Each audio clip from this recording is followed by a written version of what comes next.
नमस्कार, आप देख रहे हैं हुंकार 24/7। इस समय हम दक्षिण दिल्ली के बदरपुर विधानसभा में मौजूद हैं और हमारे साथ कांग्रेस पार्टी से बिलाल अहमद जी मौजूद हैं, जो कि अल्पसंख्यक विभाग के जिला अध्यक्ष हैं बदरपुर से।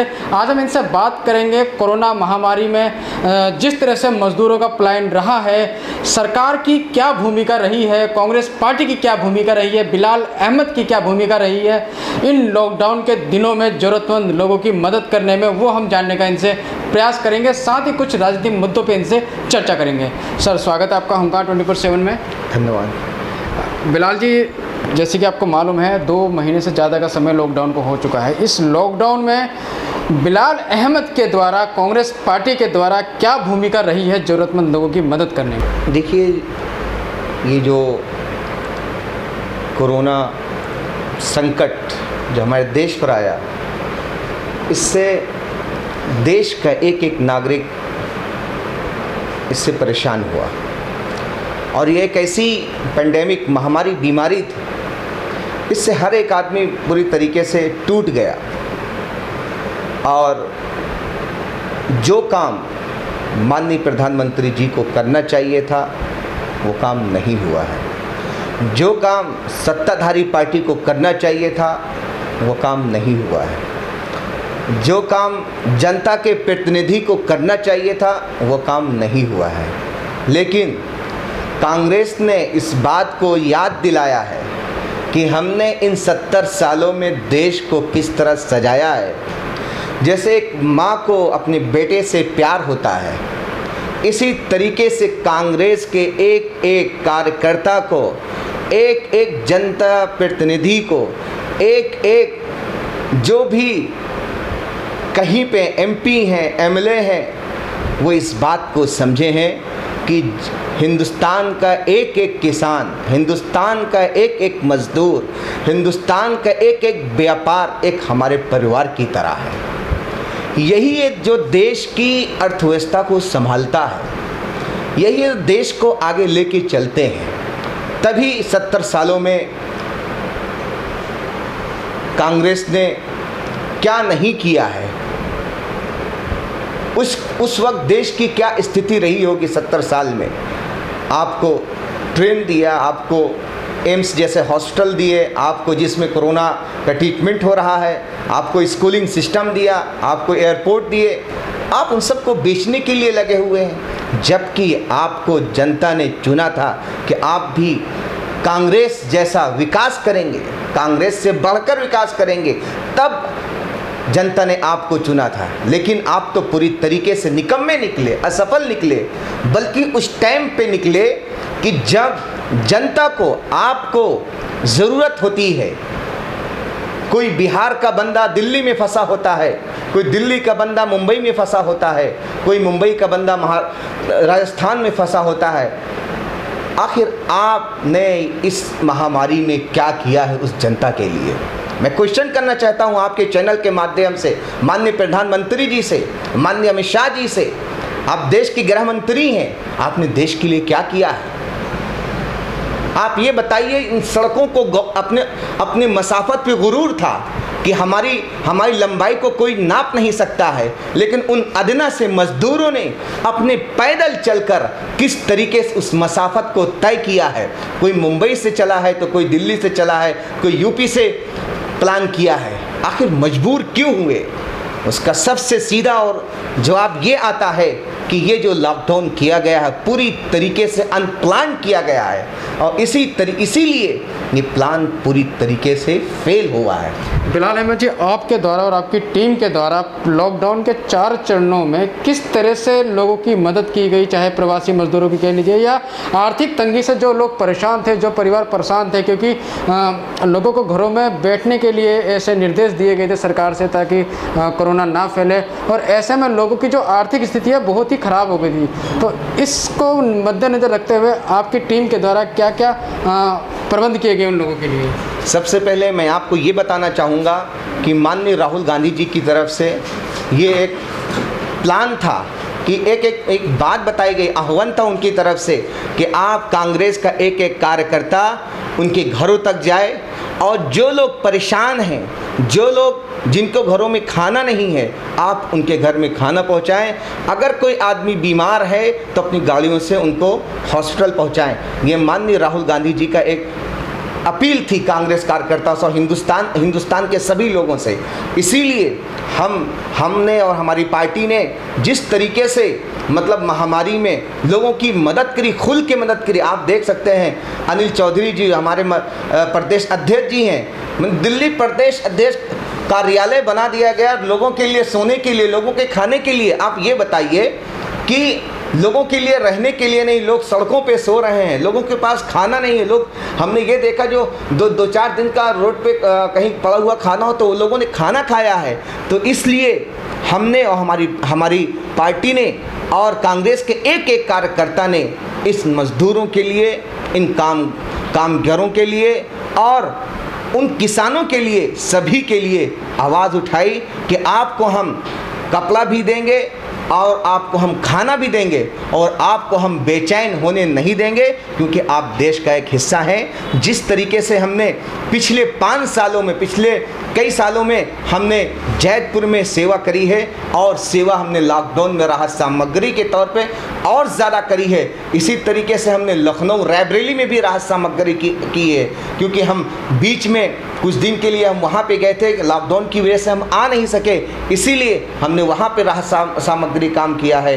और कांग्रेस रसोई जिस तरीके से चलाई गई, माननीय राहुल गांधी जी की तरफ से था कि आप लोग कांग्रेस रसोई चलाएं, चौराहे चौराहे चलाएं, आप पुलिस के सहयोग से, उनके सहयोग से आप लोगों तक खाना पहुंचाएं, कोई भी मजदूर, कोई भी परेशान भूखा ना सोए।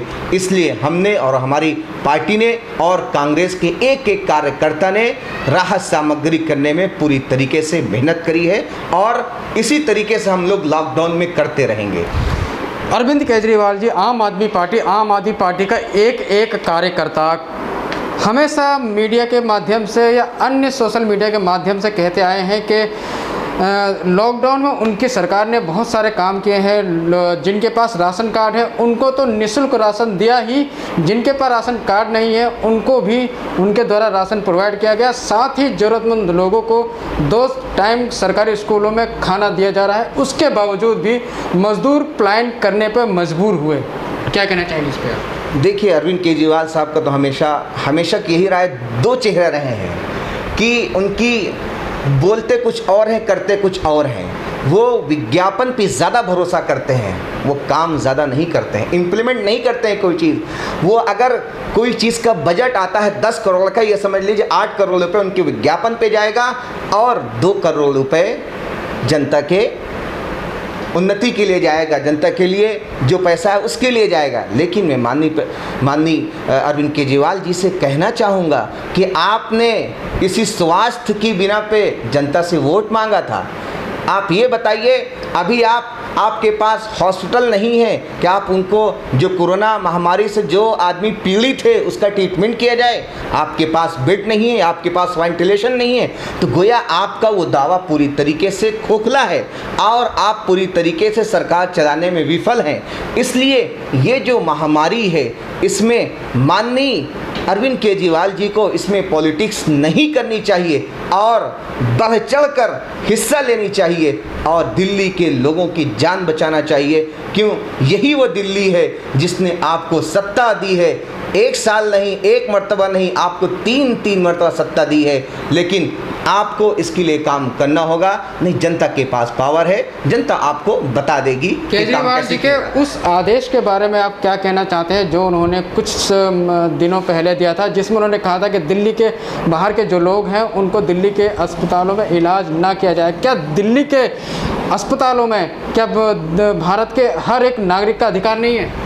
देखिए, जो एम्स बनवाया गया था, आप यहाँ जाइए, दिल्ली से ज़्यादा लोग बिहार के होते हैं, दिल्ली से ज़्यादा लोग यूपी के होते हैं, दिल्ली से ज़्यादा लोग राजस्थान के होते हैं, दिल्ली से ज़्यादा लोग यूपी के होते हैं।